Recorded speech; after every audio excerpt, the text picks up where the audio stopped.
what do you do with a action figure body that you break the leg off of? You turn them into an amputee. This is a action figure body I got a while back. I broke his leg off. Didn't want to throw away the body, so I saved it, and I was lucky to find this wheelchair. This is the from the Barbie line, Fashionistas, I believe, and it's a really nice wheelchair. I did cover the back of it and this footrest with some felt to hide the Barbie logo. It's really nice that it has these wheel locks on it. That's a pretty nice wheelchair. Fits my action figure pretty well. Barbie did have another wheelchair a while back.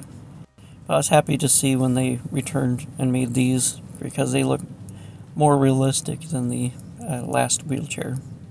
And they actually fit g.i.joe bodies or 12-inch male action figure bodies, which is a huge plus. Well, I think that's all I have for you. Thanks for watching. Don't forget to click that like button